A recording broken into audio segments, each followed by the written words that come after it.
Il est l'entraîneur-chef du Crunch de Syracuse, la filiale du Lightning de Tampa Bay. Il est en vacances si vous suivez les activités de la Ligue américaine de hockey. Mais un gars comme ça prend jamais vraiment de vacances. Sauf qu'il a le câble au chalet, puis il prend quand même le temps de regarder JC. C'est ce qu'on raconte, du moins. Mon ami Joël Bouchard est avec nous. Toujours un plaisir. Joe, comment tu vas? Ça va très bien. Je me suis trahi hier un peu en vous textant, toi, Antoine, et puis Alex, en vous disant que vous étiez beau à la télévision. Évidemment, j'écoute ici les matchs à TVA pour regarder tous mes amis, que ce soit le Fish ou mon chum Bergie, tout le monde, toute la gang à TVA Sport. J'ai eu tellement de plaisir il y a quelques années quand on a travaillé ensemble. Et puis, comme tu dis, de retour au bercail, et puis on va regarder un peu de hockey. Plaisir partagé, mon ami. Avant de parler de ton expérience cette année à Syracuse et de cette fin de saison que tu aurais souhaité peut-être plus tardive, mais on y viendra. Un gars comme toi, prends-tu des vacances? Et si oui, ça dure combien de temps? Puis comment tu reprends le boulot là, pour la suite des choses? Ouais, écoute, c'est sûr que quand l'année finit, tu as toujours quelques jours de blues, puis tu es extrêmement fatigué. Là. Ça a été une saison de notre côté très difficile. Les joueurs ont été extraordinaires, mais ça a été très demandant. Le problème des saisons les plus exigeantes là, en tant qu'entraîneur pour différentes raisons, et c'est pas de la faute à personne. Mais c'est sûr que tu prends quelques jours, tu es fatigué. Comme tout bon entraîneur, quand tu es fatigué, puis c'est fini, il y a un bon rhume, il y a une bonne grippe. Et puis après ça, on a la chance de revenir à la maison et puis de recommencer à regarder le hockey. Je te dirais que j'ai regardé les séries de la Ligue nationale et puis un petit peu de la Ligue américaine, un peu en diagonale avec plus un œil, je te dirais, observateur, fan et moins analyste ou coach. Mais là, je sais que ça va recommencer dans les prochains jours à regarder ça d'un autre œil. Vous avez été éliminé, Joël, par les Americans de Rochester en 3 matchs. Quel bilan tu tresses de cette saison-là, outre le fait qu'elle a été très ardue là, pour les Ouais. plusieurs motifs que tu sauras nous expliquer? Ouais. Là. Mais Fait cette fin-là, justement, ouais. est-ce que tu aurais pu la voir différemment malgré toutes les embûches de la saison? Ah, écoute, on se fait toujours un petit peu mieux. Je te dirais que les séries, on a bien joué. On était une très bonne équipe contre une super équipe Rochester. Là. Écoute, Devon Levi a été à 9,78. J'ai pas vu ça souvent, un gardien de but à 9,78 dans une série. Là. On a perdu tous les matchs par un but. Il est extraordinaire. Ceci étant dit, je te dirais qu'on ça aurait pu aller peut-être d'un côté comme de l'autre dans certains matchs, mais à la fin, est-ce que ça a été une domination de notre côté? Non. Est-ce que ça a été une domination de leur côté? Non. Ils ont eu de l'aide avec quelques bons joueurs de Buffalo qui sont descendus.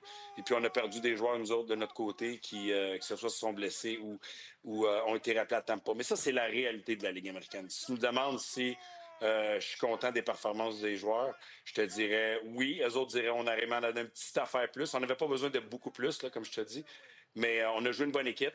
Notre fin de saison a été extraordinaire. On a gagné 14 de nos 17 derniers matchs, on est troisième. Les gens qui ne suivent pas la Ligue américaine, on était sixième. On n'était même pas dans les séries éliminatoires quelques semaines, quelques mois avant la fin de l'année, dû à plein de raisons. On a eu des blessés cette année, comme tu sais.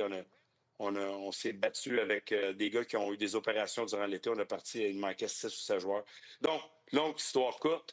Une saison où, en tant qu'entraîneur, j'ai été challengé à gauche et à droite. Les joueurs ont été challengés à gauche et à droite. Tout le monde s'est tenu, tout le monde s'est serré les coudes.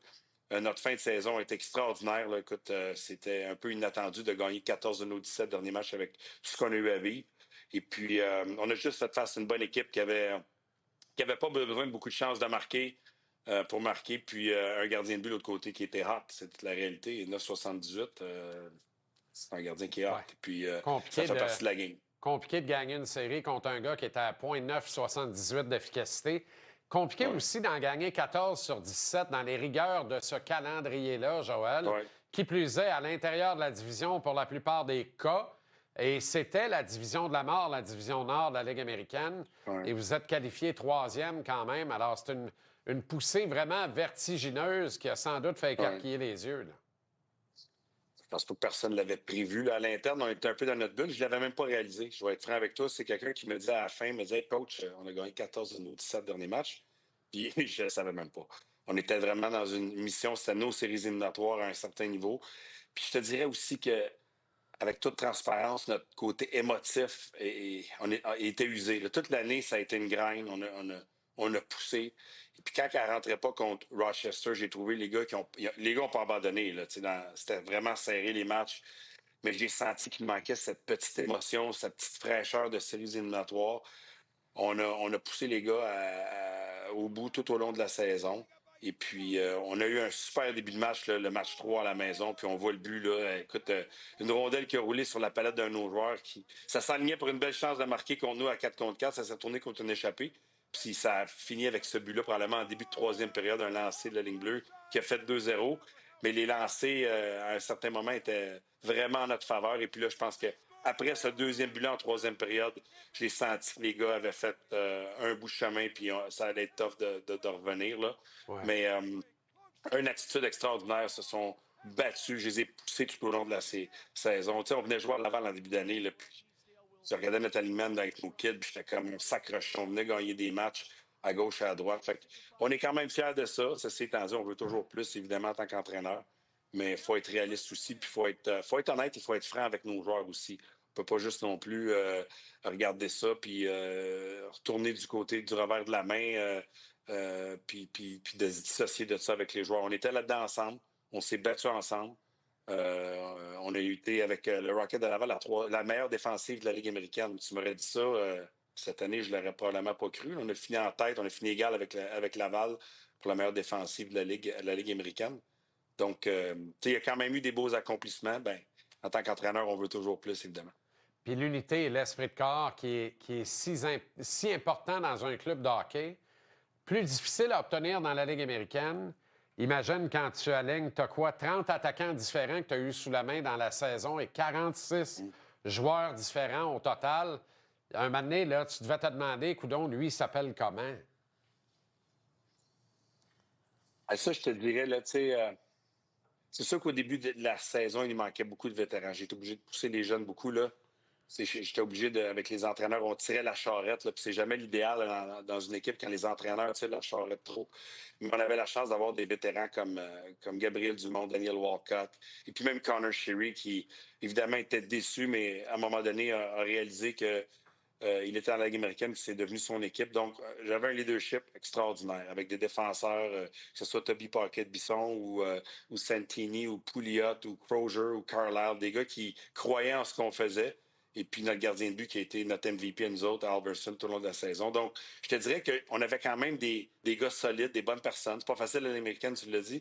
Mais ça n'a jamais été down, ça n'a jamais été tough, ça n'a jamais été pénible à l'aréna. On était avec les gars là-dedans. On s'est toujours inclus.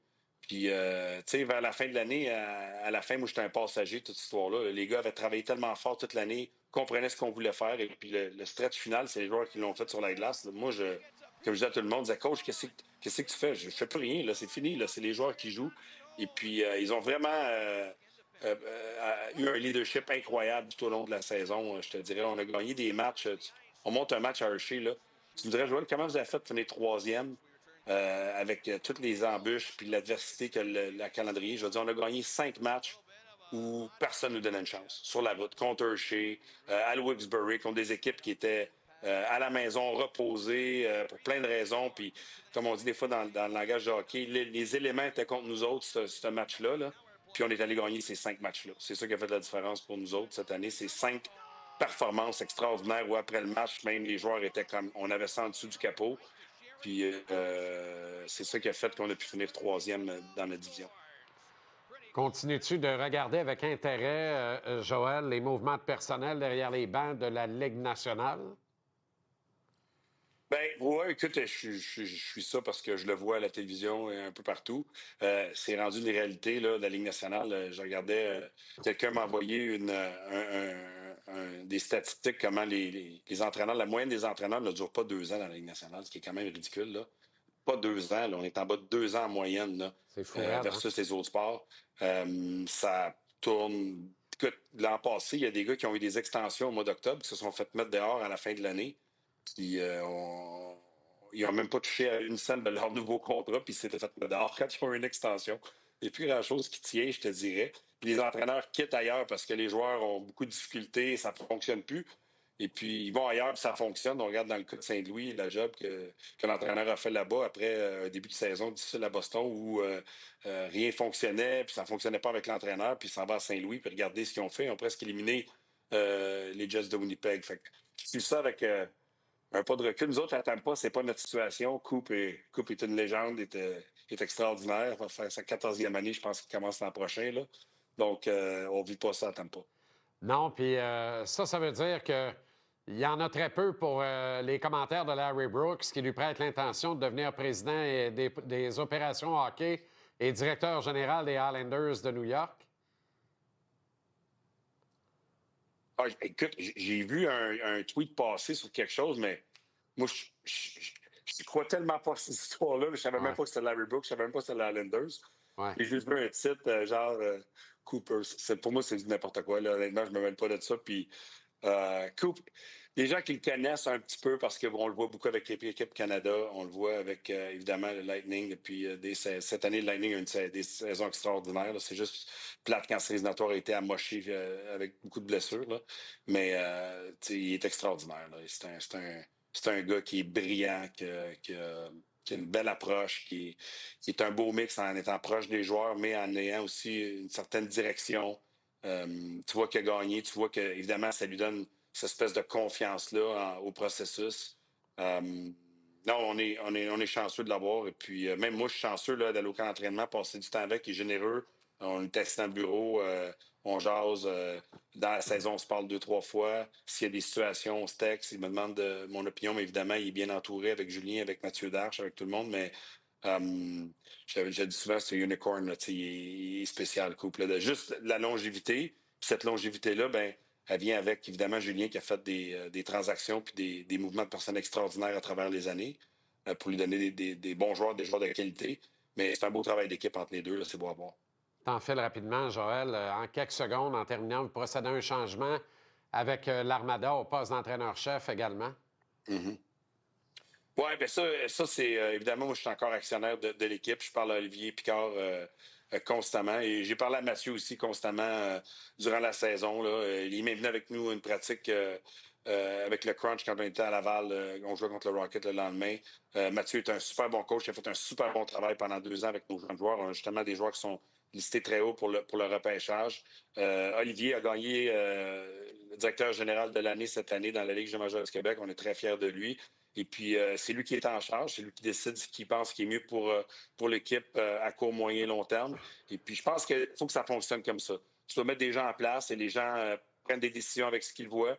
Et puis, Olivier est bien en selle avec les propriétaires, tout le monde ensemble, on est derrière lui, évidemment. On a confiance en lui, on voit le travail qu'il a fait.